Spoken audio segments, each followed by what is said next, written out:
Hi, my name is Jim Elfline and I'm the owner of Keyrenter Premier Property Management. Today I want to talk with you a little bit about pets.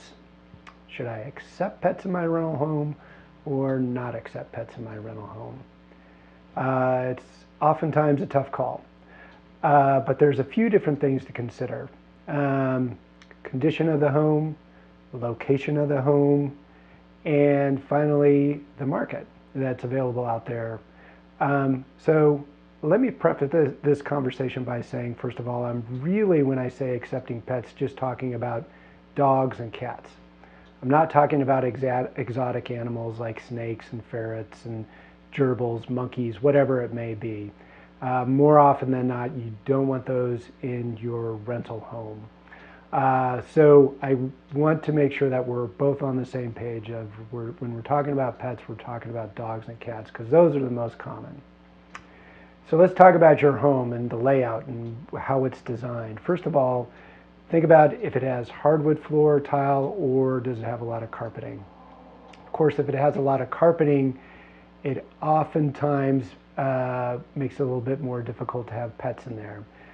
Pet dander, pet hair, and of course those accidents that always happen with pets. The pet smells tend to get down in the pad. It's oftentimes hard to get them out. So if you have carpeting throughout the home, you may want to consider not allowing a pet in your home. If you have hardwood floors and tiles, then it's a little bit easier to bring pets into play. Secondly, the location of the home. Is it a single family home with a backyard or is the rental home a condo, townhome, or apartment where you're surrounded by neighbors? The last thing you want to do is upset neighbors by putting a renter in there that has a dog that barks a lot. So if you're not willing to anger those neighbors or the HOA about a pet that's going to be placed in there, you may want to consider not allowing the pet. If you have a single family home with a backyard where that may not be an issue, pet noise, then I think you can allow pets into there. The final thing to consider is how are you limiting the availability of finding a tenant by saying I'm not allowing pets. Seems as though everybody these days has a small dog.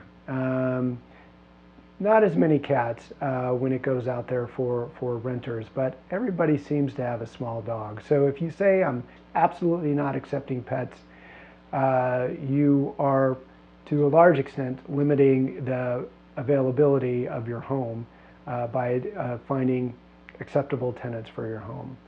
So it may extend out that process of getting your home rented. Something to consider. Now I do want to point out that if you say absolutely no pets in the home whatsoever, can't accept pets, the one thing to consider there is if the pet is an assistive animal. If it is, we have to accept the pet into the home. If we don't, it goes against fair housing laws. If the pet has proper paperwork and it's been authorized to be an assistive animal, then yes, we do have to allow that pet to come into the home with the renter. So it's hard to say with 100% full throat that absolutely I'm not accepting pets. There may be a point in which a pet will be placed into your home if it is an assistive animal. So that's something to consider as well. Again, my name is Jim Elfline. I'm the owner of Keyrenter Premier Property Management. Thank you very much.